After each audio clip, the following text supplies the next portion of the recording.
Hi creators, it's Claire from Springworth, and it's time in my sewing career to make a cushion. Now you go, Claire, you have a cushion. But this cushion is very boring and not quite the shape I want. So I bought this cushion a while back and I actually sewed a circle around to sit in a basket for the cat. Cat wasn't interested, and it's sat unused since then. And I was thinking about what I wanted to do with these hexagons from what was going to be a Quilted to Go project that didn't eventuate. And I thought, well, I've got a few scraps, so what I'm going to do is I'm going to deconstruct this pillow, and I started that already, cushion. I'm going to make it boxy. I want a bit of height in it, so I've got the stuffing in there, I've got the original stuffing, and I'm going to use scraps and threads and try and shove as much in here as I can. But before that, I'm going to decorate it with some hexagons. And if I can get some, I'm pretty much just going to throw random scraps on here, trying to make sure there's not too many together. A little bit like this, a little bit like this. And then I'm going to come through with the free motion foot, and I'm just going to kind of scoot them down. And now, so I did the scalloped edges so that I wasn't too worried about them fraying. I can't find the pinking shears to save my life. So scalloped edge, I think that'll look nice anyway. So they won't fray. I'm not too worried about fraying. This is going to be a kind of an everyday throw it, use it cushion. A bit disappointed to find that this cushion didn't have a zip on, so I'll have to find a zip because I want to be able to take the cover off and wash it, which means I also need to make sure that the stuffing inside is in something so that I don't have to restuff it and deal with loose threads and loose bits of fabric everywhere. So I'm going to finish deconstructing the cushion. I'm going to keep it the same size. I'm just going to add the band to make it a bit more three-dimensional. So probably kind of a strip of fabric. What am I thinking? Like a bias binding strip from some fabric that I have somewhere. I have to make a bunch more scraps. I've got probably almost enough for one side, but I want to be able to decorate both sides, so I'm going to go through the scrap bag and see what else I've got. I'm probably going to glue baste them down and then I'll get sewing. So I'm using the 3/4 inch template with a 1/4 inch seam allowance, so it's about an inch. And just trying not to have too many of the same and not too many of a single colour, and really chop up at the edges, as it were. So not use fabric that potentially can be used for something else, just use those kind of weird scrappy bits, or those awkward in between bits like this bit. And ideally I would have ironed this before trimming it, but here we are. And I'm looking for about, I think, 25 to 30 per side. I'm not too worried about exactness.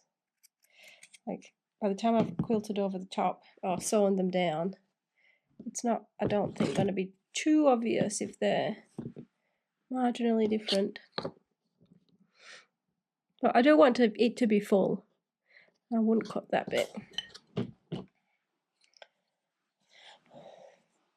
Like these, I could potentially do something like this even.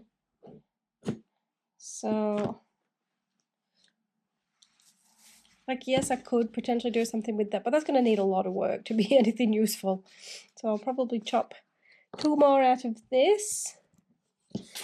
I'm much more motivated to deal with pre-sewn together scraps when I have a project in mind.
So let's see how many I've got and then decide if I need to find some more scraps of fabric.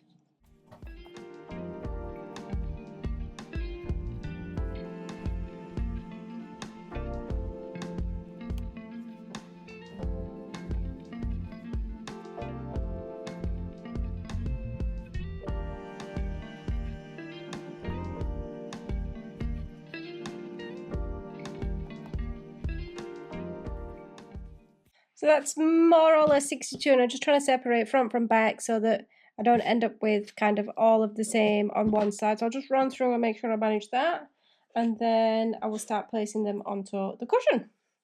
We've got a pile over here,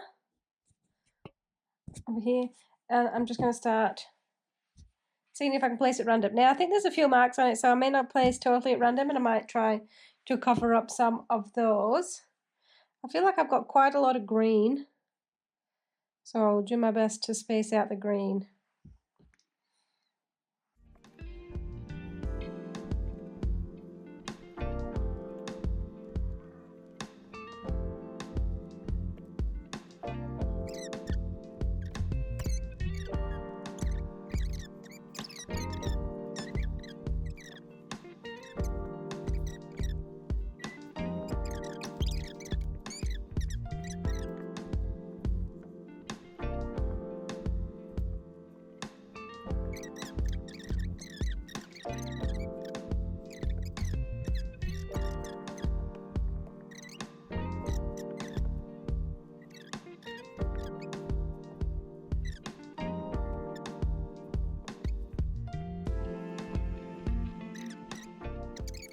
So I'm going to tack these down just with regular kind of study glue, acid free, tack those down, and then tackle the free motion quilting, free motion sewing, I guess.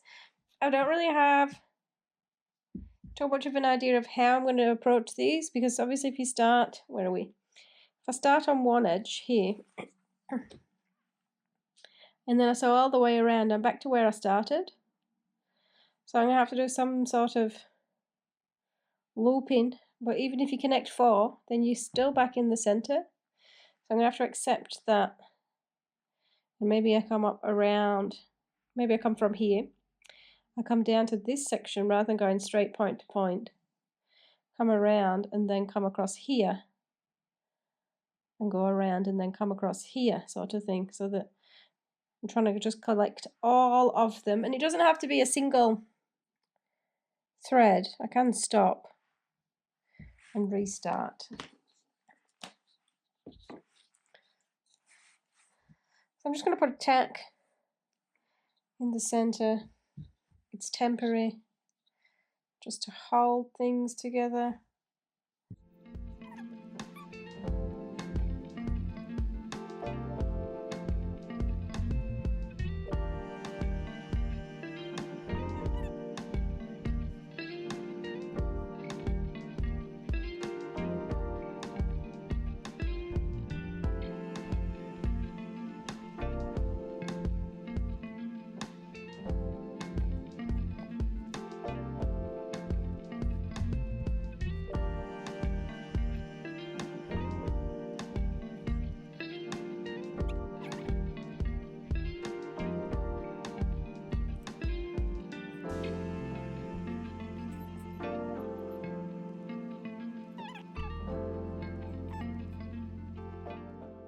Okay, so confession time. I haven't done free motion quilting / sewing before, and I got these feet on Amazon, and I don't really remember what the difference is, and I forgot that you even had to take the original photo off. So the one I've chosen is like this with the spring, and I just have the one with the open toe at the foot so I can see what I'm doing.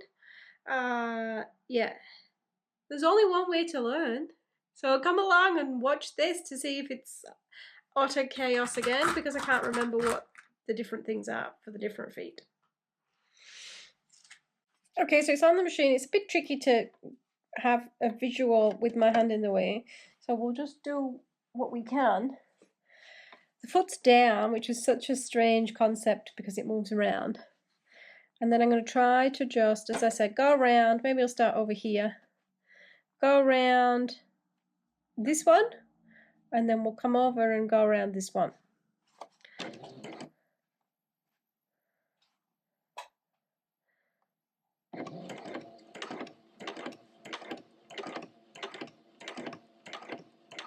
And I'm not too worried about not going in a straight line.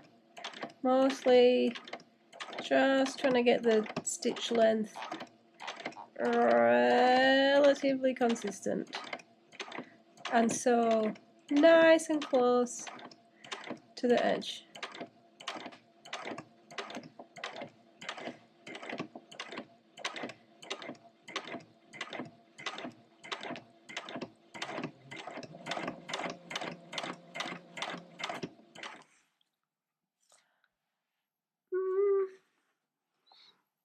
Not great, not horrendous.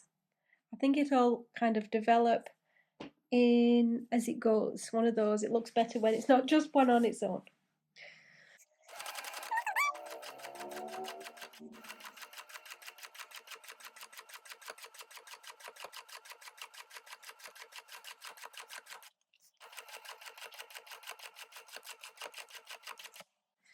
Would it be better, I think, maybe with the needle down when I stop, because I'm finding the fabric shifts a little bit.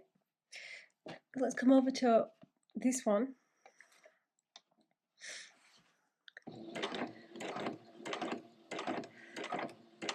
And then I'll come over to the green one after that. Now I decided on brown thread, and we're just going to go ahead with that.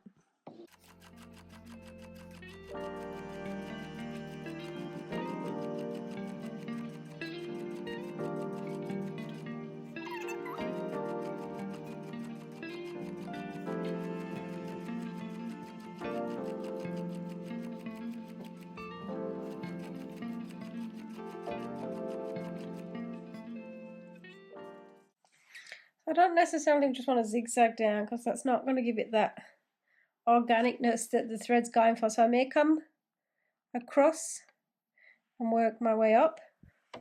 Well, you're probably not going to see because the thread does blend.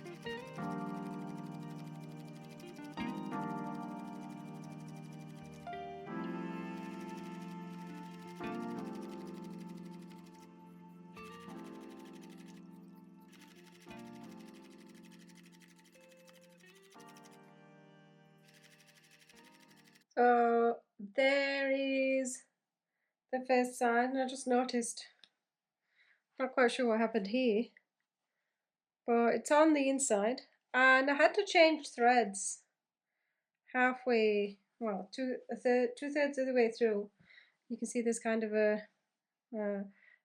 lighter, and then it gets darker, and that change in darker thread really quite different in terms of the tension it needed, and I was trying to work that through and didn't. So I'm going to take that top thread off and have a bit of a switch. Like, it's so strange. Like, look at the difference between this great tension and then this awful tension, like terrible tension that. So that's the back / bottom of the cushion. So we'll go ahead, I will do the other side. It takes quite a long time because like you're stitching quite slowly. It's not just like vroom, through the machine.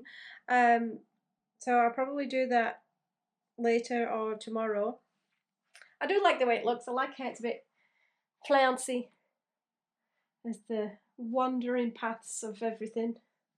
And I got a bit more adventurous towards the end, like going back and just looping back over the hexagons that I'd actually already connected, and I quite like that, you know, bringing everything together rather than it being like a trail. So this will become the top. This was the second side I did.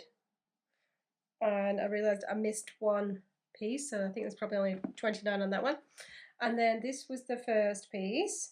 And I'm going to go through and deal with the loose threads because otherwise I think the patches are probably going to end up lifting off and that's just going to annoy me. And I don't want to have to do it again. So I'll go through and I'll just take up the slack and then I'll take the extra through to the back and just tie it together. So we've got the top and the bottom finished. I'm going to start working on the inside with this from my stash. And you will have to come back for part 2 to see how it all comes together because this video otherwise is going to end up really long. So make sure you pop back for part 2 in 2 weeks and I'll see you next time.